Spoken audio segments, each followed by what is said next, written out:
What's going on, everybody? John here with you. I figured let's have some fun. I haven't made one of these ever, a tier list, and this is going to be one of my favorite series ever as far as RPGs.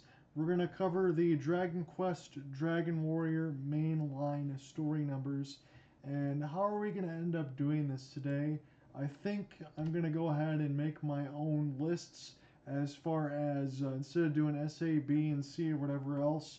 I'm going to say I'll have my own names. So the bottom portion will be the trash pile. These would be games outside DQ, all that I wouldn't even touch anyway, even if it's just RPG side. We'll do the one above this as heavily flawed, but enjoyable, question mark. I think that might go to a specific game, but I'm going to throw that in there anyway. I'll put top tier contenders. These would be games that would be in any sort of RPG staple, not just Dragon Quest. And then this box here, I'm going to say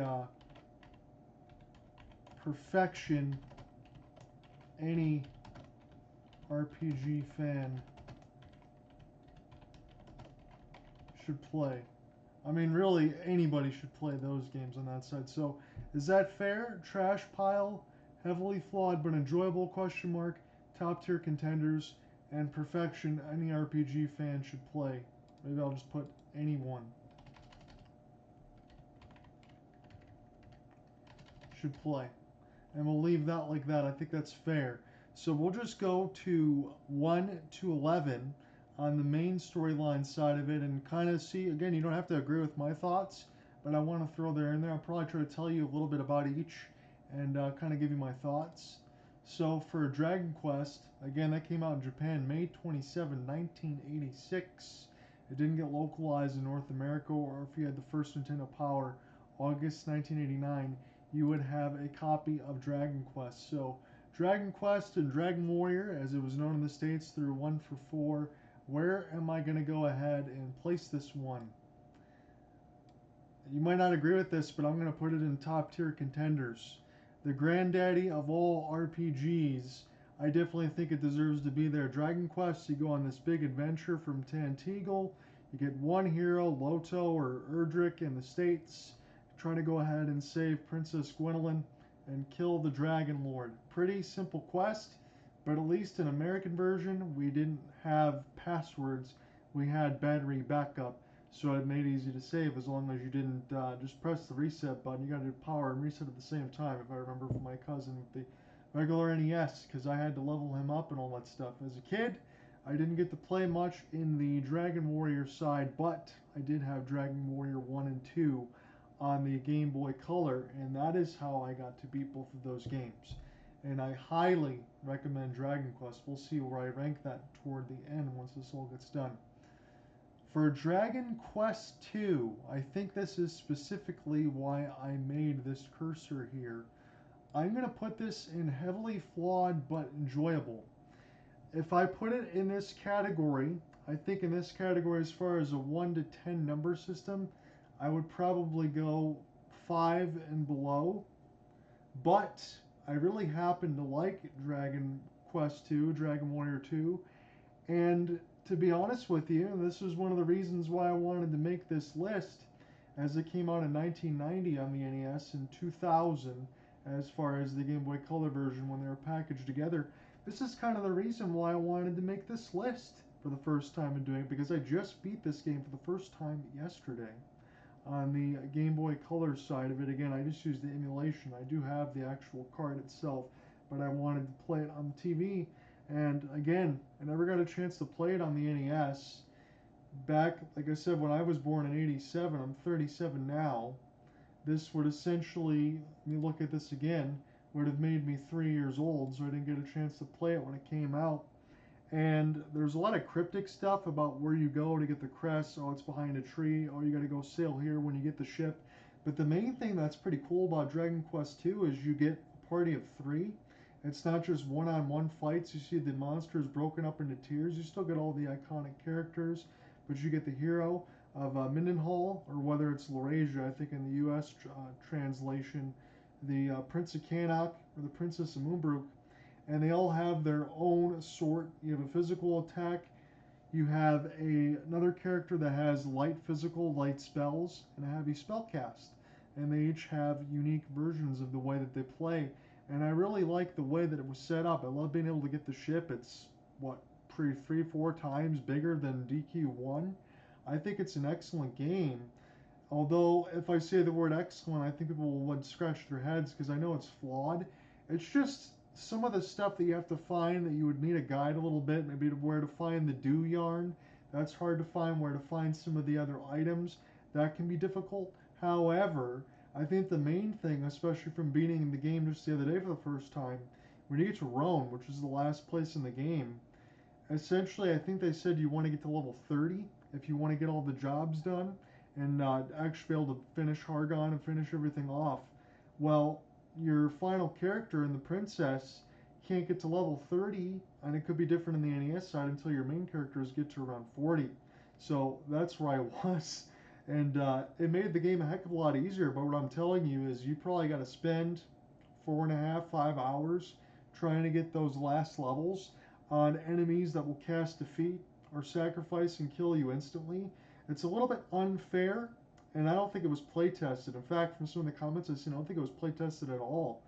But at least they give you the decency to be able to give you a save point, full healing, all that stuff there, because you have to grind before you get finished to that spot. But then when you get a chance to get all the congratulations and everything, it's pretty damn cool. It's a good payoff, but I just don't think the ending was balanced very well. This is where I'm going to start to uh, probably upset some people, and maybe this is where I need to make this next version of what I want to go ahead and put in. So let me move this down, and let's just say I'll put indifferent, because this is what I want to kind of throw this way. And I'll be the first to admit to you that I feel that this is going to change completely. Now, Dragon Quest III is one of your guys' all-time favorites across these main time tier lists, and I'm looking at it as far as what it is, and a lot of you guys have it in the A and S ranking. For me, I think this is a little bit of bias, or what this kind of shows from my side is I like having characters that are all fleshed out.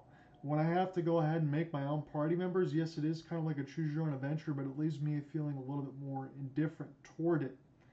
I know I didn't get the chance to play the NES version, but on the NES side of it, let's just look at the date again, just to refresh my memory, because again, I missed this one, March of 1992, so I would have been 5 years old when that came out. Obviously, didn't get a chance to play that one either, but I did play on the Game Boy Color side, I think 2001 when it released, maybe 2002, but I think it was 2001 on the Game Boy Color. I was amazed that they fit all the way in there. I got maybe, I don't want to say halfway through. I enjoyed what I did play of it, and it was fun. But I think choosing my own characters, having that stuff on the Game Boy Color at the time, I wanted something a little bit more. And I think this is where I will go ahead and say this. After this Dragon Quest III 2D HD remake, I could probably put this in this category. But as it stands right now, from my initial experience, I will put this in indifferent, because to me, that doesn't necessarily say that it's bad, and I wouldn't put this in a heavily flawed but enjoyable. I think this is probably higher rated than 2, but this is where I would put it initially because of my thought and my initial feelings on it. Let me know what you think, because I know that's the end of the Erdrick trilogy as far as 1, 2, 3. In fact, it's a prequel. It's the first game in between 3, 1, and 2, I believe, in that order as far as the storyline. And I think the best time to do this now is because this game is going to launch in the middle of November of the HD2D remake on PS5 and Steam. I think PS4 and all that stuff as well. And then in 2025, we're going to get remakes of 1 and 2. So you're going to get the entire Erdrick trilogy. And in fact, as this looks really beautiful, like Octopath Traveler 2 does, I would say that they're probably going to do more work on 3 than they will on 1 and 2. It's just my opinion. Maybe 2 gets a little bit of map differences like it wasn't in the Game Boy, where you couldn't see glowing dots, you didn't exactly know where you're going. I think that they would have some of that stuff fixed out, but I think 3 is going to get the big time love affair, maybe more than 1 and 2. But that's where I'm going to put 3 right now. I'm a little bit indifferent on it, and I can take it or leave it. This is where I think we can start to move some things around. No disrespect to 1. Dragon Quest IV. Got a chance to play this on the DS, and I got probably to chapter 5 and 6. And I really wanted to play it on a TV more so than the DS. In fact, when he did get Dragon Warrior 7, but let me give you the Dragon Warrior 4 date first, as it was 1990, so that was the Japanese side, October 1992. So March of 92, you got Dragon Quest 3, and October of 92, you got Dragon Quest 4. So Dragon Warrior 3 and 4 came out in the States March and October of the same year in 1992. I would have been a hell of a happy 5-year-old, but I honestly don't think you guys would have finished 3 by the time you started 4 if you played that initially. Again, you're probably in your 40s, maybe just a tad older than I am at 37, but you get a chance to play that. However, I did play this one, as I said, on the DS. Probably got around chapter 5 or so. Absolutely really enjoyed this one. In fact, I would put this just outside of utter perfection. Even on the DS Remake, it's the best way to play this one right now. And it's a game that honestly I have no qualms about. I would definitely like to play it again. In fact, having the copy, again, I probably should resort to emulation to be able to play it on my TV rather than the DS again, just to try to go all the way through it. I think it's probably a good time before the season and everything else starts for me to be able to get that done.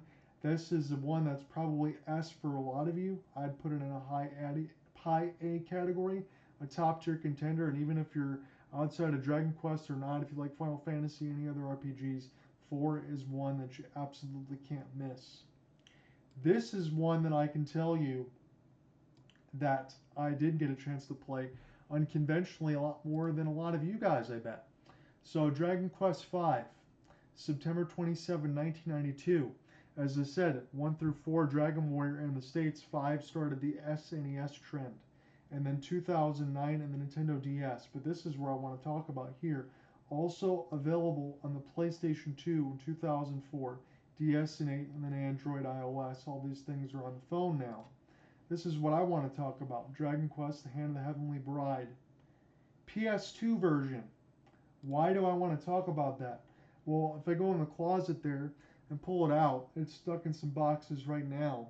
I have the Japanese copy of Dragon Quest V, and I bought it sole purpose on Amazon when Mom had some people at her work be able to get that one for me, as just shortly out of in high school at that time, but shortly around that time, to say, hey, I'm going to buy this game for my American PS2 knowing that it's region locked and I won't get a chance to play it for a while. You do have swap magic and some of the stuff, so you don't have to mod your console, which I did do that so I can play the copy genuinely that I did have.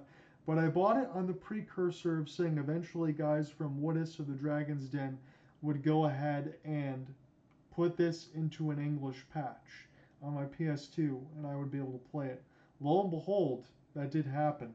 So eventually when that did happen, you could patch it and burn it on a disc on your PS2 if you had the swap magic stuff. Or if I had the initial game, put it in the computer. I had the disc swap there where I would throw it in, burn it, put it on an IPS, put the translation patch in, play in English. You can play it in 4K on the emulators and all that on PSX S2. And it's wonderful. It's the best way to play Dragon Quest V. If you got Netflix and you watch Dragon Quest My Story, it's a full movie based off of that game. Again, I got about 80% through until I had a glitch in one of the patches. I think something wasn't put in all the way and it kind of froze the game, unfortunately. So I got about 85% through because you go from story to generation to generation to generation in the hero. And it's pretty heartwarming as you start with a little tyke with your dad and then kind of move in, have kids, have them end up beating the final boss and finishing it all off. It's a really cool story of generations and family and power and prosperity. And it's also one of the personal favorites of Yuji Ori, the creator of Dragon Quest, and Akira Toriyama, the art director and all that. They really love that one, and I can see why they do. I think it's one of the top tier Dragon Quest games ever made. It's very enjoyable. If you do have a chance to get the PS2 version for cheap in Japanese, I still think that's probably still running around. That's what you want to do. Play that one, burn it, patch it, get the patch in English, and there you go. That's utter perfection. They're one of the best ones in the series. So, 6. Again, a little bit indifferent for me. Didn't really get a chance to play this one. I would have liked to, especially because of the Super Nintendo and all of that. This has kind of got the cutting edge graphics for there on the Super Nintendo side. Let me go ahead and give you an initial release on that end, December 9th, 1995. It was 2011 in the DS. And it's a good game. And again, this is another one of those ones where it shows my bias. This time, not for the characters, because it's not really just nameless ones that you go ahead and pick out of a bar. But there is a expanded job class system where everybody can kind of learn a little bit of everything. And for me, sometimes it takes a little bit too much away and adds a little bit to the grind. Yes, I'm going to be short-sighted here, and I know that I'm missing something because this game probably belongs in either a C or B category, especially B. But this is where I would throw the indifferent side for Dragon Quest VI. Is it one of the better games in the series? I bet it is.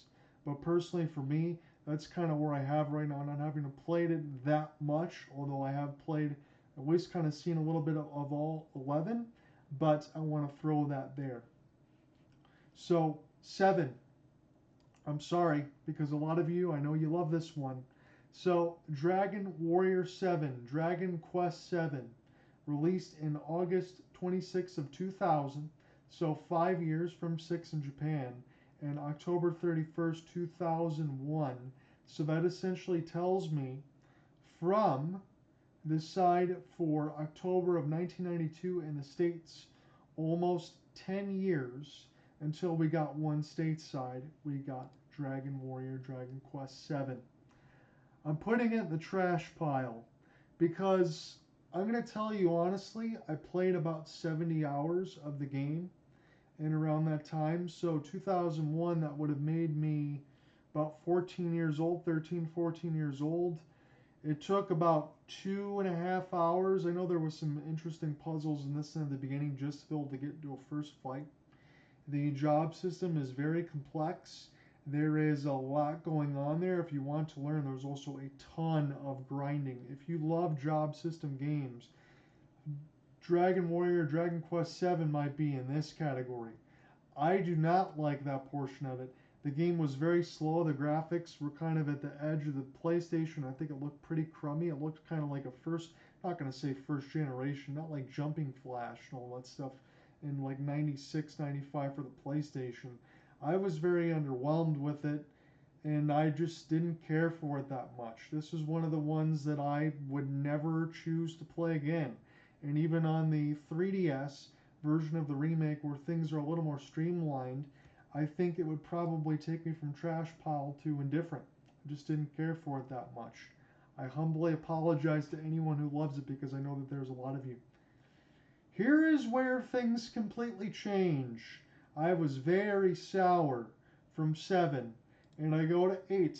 But as I'm at my mom's work at the time, as I'm just graduating high school, 2005, we get a November 15, 2005 release on the PlayStation 2. So the last one on the PlayStation in the States, and 7 under Dragon Warrior. This is the first one in the States that's under the Dragon Quest moniker, as it's always been.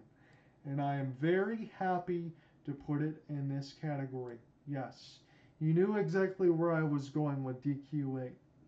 Now, there is only one other game in this entire list that I think belongs in this category. We're going to get to that shortly. I think we're going to end on a great note. For Dragon Quest VIII, in between the silent protagonist that you always have, in between Angelo, Yengus, Jessica, I don't care if she's fan service or not with the va-va-voom and the whips and all of that. I laughed out loud several times playing this game. I mean, hell, how could you not like some of those creative character names in One Night Stand when you're fighting some of all that stuff? Some beautiful overworld, all orchestrated music, just all orchestrated sounds, absolutely gorgeous. The Japanese version did not get voice acting. Level 5, the beautiful graphics, everything fully voice acted in the States. I think this is one of the best Dragon Quest games ever made. But when I put it in this category, as I mentioned, this is perfection. Anyone should play these games, even if you're not an RPG fan. If you're just die-hard Final Fantasy, anything else, you play this, you're going to fall in love. And I do love the system of the way that you level up in that game. Because look, I've always been fond of the boomerang, because when you throw that, you end up hitting every enemy on the screen. But the really cool part about 8 is you can kind of differentiate. So when you have your main character or whoever else, you can mix in between swords, clubs, boomerangs, hammers, axes, and all of that. And you build in your points to be able to level up your weapons. So it's like, I'm going to full scale into boomerangs here and see where I go. And be absolutely top tier, bandana and all, toss that, and then end up killing all the enemies. You have Jessica and whips because I had to do it. I had to give her the bunny suit and all that stuff too. You got Yangus with the hammer. You got Angelo with all the swords. Hopefully I remember that correctly because it's a long time since I played the game. King Trode is pretty hilarious. You got some characters that are downright whiny, but they go ahead and they kind of fit the bill of what they're supposed to do. A lot of top tier humor. You got some anger. You probably got some tears as well. There's a good post game. I would say roughly, again, it's been a long time since I played it. Probably, again, 2005, I would say maybe 2007 or ever since the last time I played it. So it's really been that long kind of draw upon those memories. But what, a 70 something hour quest with a little bit of post game there too, fully fledged casino, fan service when you needed it, a respectability of everything else in Dragon Quest. It has links, I believe, to the first 3 games as well. It's a complete love affair and everything that Dragon Quest should stand for, and that's why it goes in that category. Oh man, do I throw this in trash pile with DQ7, or do I throw it in indifferent? Because I don't think the game's completely trash. I'm throwing it in indifferent. And I know that a lot of you guys, especially if you got to play the multiplayer, would throw this here or here. I get it. I didn't get a chance to do any of that stuff, but for Dragon Quest IX 2010 on the initial Nintendo DS, again, it is available on the 3DS on that side too, I believe, but released on the Nintendo DS, originally released in Japan under Dragon Quest IX, different name, first mainline stages to feature multiplayer. There's a lot of good things. Again, some of the same stuff that I'd be indifferent to is where I would put 3 as far as making your own characters and kind of having all of that. You get some multiplayer, all that stuff would have been great to be able to play that at the time, and I would probably put my score here, but I'm putting it in the indifferent category for 9. Especially, this is just what it is for me, and I know this is a little bit of sour grapes, and I apologize for that. But the 2005 release on the PS2, and get the next one. Hey, are they going to make this on the PS3? Hey, am I going to get really excited for the next Dragon Quest? No, we got Lost Odyssey on the Xbox 360. That game was absolutely fucking fantastic.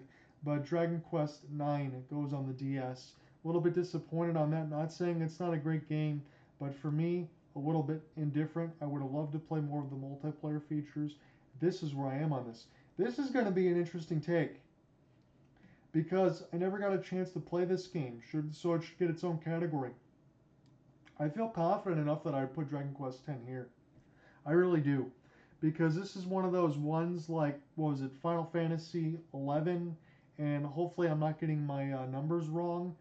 14, Realm Reborn, those kind of MMO RPGs, and this is the first Dragon Quest that was an MMO with a subscription service. Now, basically, this game has been in Japan from August 2nd, 2012. And now they did release a Dragon Quest X all-in-one format, I believe you can get it online, the Wii version, I think it's the Wii version, Wii U, PlayStation 4, and Steam versions, and now it's not region locked anymore. So if you put the disc in your PS4, put the stuff on Steam, you'd be able to play it. And I believe there is a way now, and I know this for sure from what I saw, that you can take this game once you buy it, patch it up, and play it in English. The only thing you would have to do is pay the monthly service fee to be able to play it online, as you would in any MMO. But from everything I hear about Dragon Quest X, I don't even think I can put it in a flawed but but enjoyable. I think it's a top tier contender type game, and I really, really, really want to get a chance to play this one because honestly, I could even put it there if I liked it that much. But just because, for my initial thoughts, I don't want to put it here because I feel like it's going to be better than that. You get a chance to play this in English now, and this could be a lot of fun to check out. I'm going to have to look into the all-in-one and see what I think about it. So this is just under a half hour, hopefully not too long, but there was 11 main tier games to talk about. Hopefully I try to give you a little bit of my background on each one of these. Dragon Quest 11. Where does this one go? Does it go here or does it go here? That is a fight that I will have with myself for years. And I'm going to tell you that this is off the initial release. I know it's a crappy MIDI soundtrack in the United States. It didn't get a chance to get the full orchestral music as it released in July 29th of 2017 in Japan, 2018 in the States.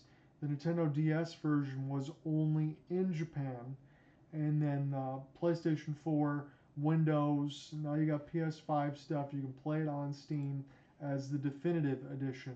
I think it was Dragon Quest XI S Definitive Edition. Whether or not you play the Definitive Edition or not, I played the initial release, and Dragon Quest XI is a return to form as far as utter perfection of the silent protagonist. You're always going to have that. And you mix in between Eric and his sister, or when you talk about Serena and Veronica, or the granddad, or Jade, or anyone else, the characters are absolutely tremendous. The voice acting is really good. I like the fact, depending on the version that you play, you can marry whoever you want to, and you go on a very grandiose scale and adventure. The graphics are top notch. Slavando is funny as hell. I really, really, really enjoyed Dragon Quest XI, and I really fight inner monologue with myself of whether or not is the best one in the series. I think for a grand scale and sake, for shock value in the open world and all that stuff, I might just put 8 ahead of 11. Although, again, we could fight back and forth as far as that because it really is perfection. These are 10 out of 10 games that should not be missed.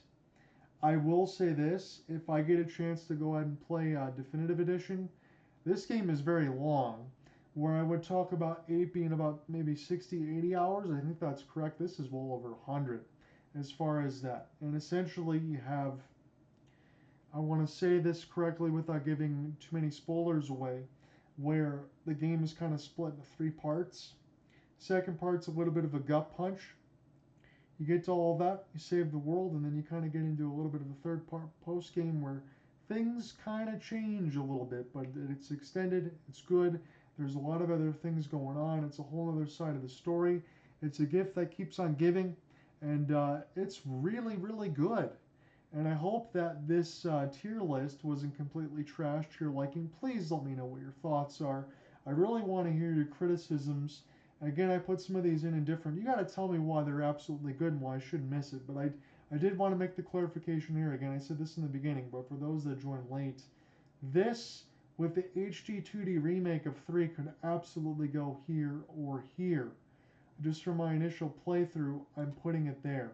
I think that there is going to be a lot of love and care to the first game in the Erdrick series out of 1, 2, and 3. I'm really looking forward to that.